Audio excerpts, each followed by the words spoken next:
Des parcours de femmes d'ici et d'ailleurs, tous les samedis à 12h45. Elle, votre rendez-vous sur Radio 2M avec Nadia Anwar, en partenariat avec le comité Parité et Diversité de 2M. Après un parcours académique brillant dans les sciences politiques, notre Elle d'aujourd'hui décide finalement à son retour au Maroc de s'orienter dans le monde de l'innovation au sein d'un grand groupe bancaire de la place. Elle fonde en 2016 Mentorel, une belle initiative qui vise à accompagner les femmes pour les encourager et leur donner les outils pour créer le changement dans leur vie personnelle et professionnelle. J'ai le plaisir d'accueillir avec nous Zineb Baïs, présidente et fondatrice de l'association Mentorel. Alors, racontez-nous votre histoire, Zineb. Alors, je suis Zineb Baïs, je suis originaire de Rabat, je suis mariée, 2 enfants. J'ai grandi dans une famille marocaine à Rabat, où la transmission et le partage ont toujours existé. Mon père était professeur universitaire d'anglais, de communication, et ma mère était directrice du Centre culturel américain. Et c'est des personnes qui ont toujours été engagées dans l'action associative et aussi à forte influence anglo-saxonne, même si on a eu, avec mon frère, une éducation très ancrée dans les valeurs marocaines, musulmanes, de notre entourage et aussi dans la réalité.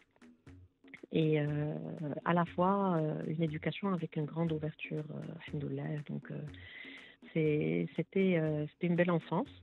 J'ai grandi à Rabat, donc où j'ai fait mes études primaires.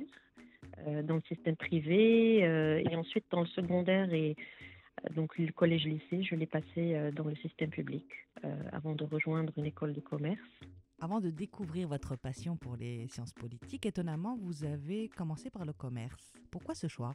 Je voyais un peu mon entourage qui s'orientait vers les écoles de commerce. Je ne me voyais pas beaucoup dans les écoles d'ingénieurs. Et puis justement, après avoir passé ces 2 ans dans cette école de commerce-là, c'était aussi un tremplin pour aller à l'Institut des études politiques de Paris où je me suis vraiment retrouvée dans mon élément. Donc c'est Sciences Po Paris, où j'ai pu aborder les sciences sociales, la géopolitique, les relations internationales, la macroéconomie, la micro, etc. Donc vraiment une ouverture incroyable aussi vers l'international, puisque 30% des étudiants provenaient d'autres pays. Et c'est là où j'ai découvert mon attrait pour les relations internationales, pour la géopolitique, mais hélas, je n'ai pas pu orienter ma carrière vers ces métiers-là, parce que je me suis un peu rendue à l'évidence, parce que c'est assez compliqué de se faire un chemin dans ces métiers-là. Et donc, je les ai orientés vers la stratégie, le marketing et la communication. Où il y avait plus d'opportunités. C'est surtout parce qu'il n'y avait peut-être pas suffisamment de postes dans ce domaine très élitiste, très particulier. Exactement. Donc vous rentrez au Maroc ? Alors j'ai passé 3 ans en France dans le management consulting à Paris avant de décider avec mon mari de rentrer au Maroc. Donc en 2010, donc j'ai rejoint un opérateur télécom qui arrivait sur le marché, qui a bousculé un peu tous les codes en introduisant une manière innovante de pratiquer les télécoms. C'était une très belle expérience. J'y ai passé 7 belles années où je suis passée par des fonctions allant du marketing à la stratégie et à l'innovation. Donc c'est là où je me suis découverte ma passion pour l'innovation, pour l'entrepreneuriat, pour la collaboration grand groupe start-up et pour ce que je fais aujourd'hui aussi à travers l'action associative. Qu'est-ce qui vous a donné l'idée de créer votre association en faveur des femmes et plus particulièrement dans le réseautage, le mentoring ? Alors, en fait, après la naissance de mon 2e enfant, j'ai commencé vraiment à me poser plusieurs questions sur mon parcours de carrière, sur mon alignement avec mes aspirations, sur le sens que je donnais à mon quotidien, à ma vie, et surtout à l'impact que je crée autour de moi, parce que pour moi, la création d'impact est très importante. J'ai en fait décidé de sortir de mon quotidien et d'aller explorer un peu autour de moi, à la recherche d'inspiration. Et par un concours de circonstances, j'ai rencontré une dame extraordinaire qui m'a poussée à lire un ouvrage qui parlait de mentoring et de son rôle. Donc cet ouvrage s'appelle « Choisissez tout ». Et c'est ainsi qu'à la fois, j'ai découvert le mentoring et la dame qui allait devenir ma mentor et aujourd'hui même mon amie. Et c'est à ce moment-là où je me suis rendu compte que c'est ce qui me manquait à cette phase de ma vie, c'était un mentor ou une mentor, donc une personne qui allait m'accompagner à me poser les bonnes questions, à prendre du recul sur mon parcours, à me faire rencontrer des personnes qui pourront m'aider, me suggérer quelques pistes de réflexion. Et je n'étais pas la seule à être dans cette situation. Donc plusieurs femmes de mon entourage, plusieurs amis, amis d'amis, collègues avaient la même problématique et en face aucune possibilité d'avoir accès à du mentoring.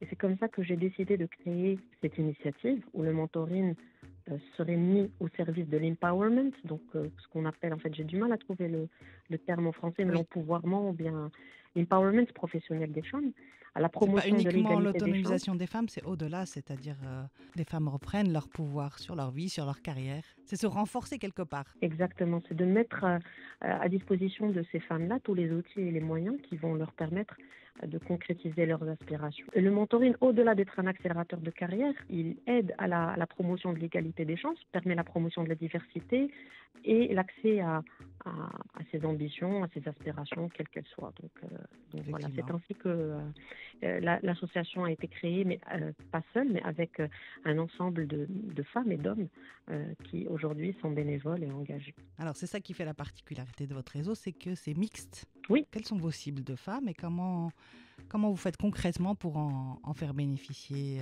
vos adhérentes? L'association a été créée en décembre 2016.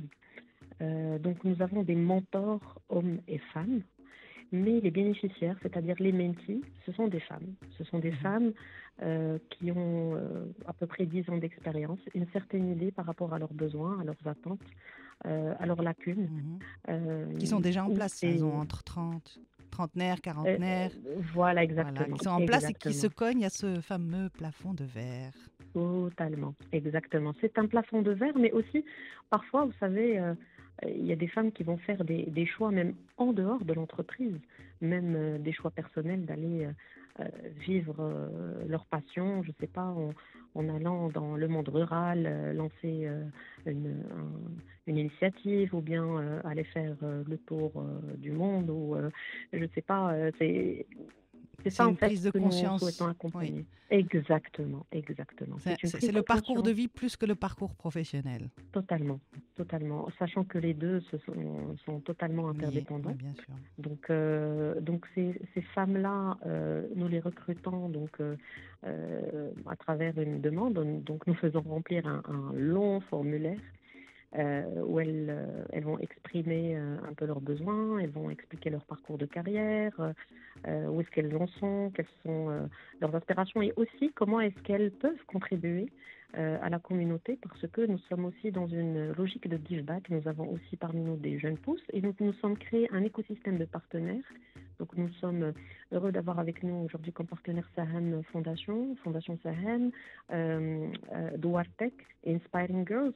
Donc c'est là où on peut faire du give back. Donc nos membres, on leur demande, donc on leur fait de l'empowerment, mais on leur demande aussi de faire de l'empowerment aussi bien à l'intérieur qu'autour d'eux, de manière formelle ou informelle. Donc c'est ça le deal. Et donc aujourd'hui nous sommes à peu près 200 membres bénévoles, donc des mentors, des mentees, des jeunes pousses. Et puis nous avons aussi donc un ensemble de partenaires avec lesquels nous sommes en train de travailler. Et nous avons 3 leviers. Nous avons le mentoring, nous avons l'inspiration qui est ouverte à tous et non pas à 200 membres bénévoles. Donc nous avons fait pas mal de meet-up pour inspirer, pour pousser justement à prendre en main son destin. Et nous avons des masterclass qui sont beaucoup plus pratiques avec des outils plus opérationnels. Quels sont vos projets à venir, Zinab? Alors, les projets de l'association, c'est de continuer à démocratiser et encore plus à vulgariser le mentoring. Donc, c'est dans ce cadre-là que nous avons lancé le guide du mentoring qui est accessible gratuitement et téléchargeable sur notre site www.mentorel avec s.ma. Et donc, il est disponible pour toute personne qui souhaite prendre en main sa vie perso, pro, pour pouvoir bénéficier du mentoring ou bien faire bénéficier du mentoring. Donc il y a un certain nombre de conseils et de bonnes pratiques. Nous souhaitons faire profiter davantage de partenaires et d'échanger davantage avec eux dans le cadre de l'empowerment féminin. Voilà. Merci en tout cas pour ce bel outil qui servira sans doute la communauté des femmes en général. Merci infiniment pour ce beau témoignage. Merci à toi, Nadia. Merci à toi pour l'invitation et à très bientôt, j'espère. Merci à vous de nous avoir suivis. Je vous donne rendez-vous samedi prochain pour une nouvelle histoire d'elle.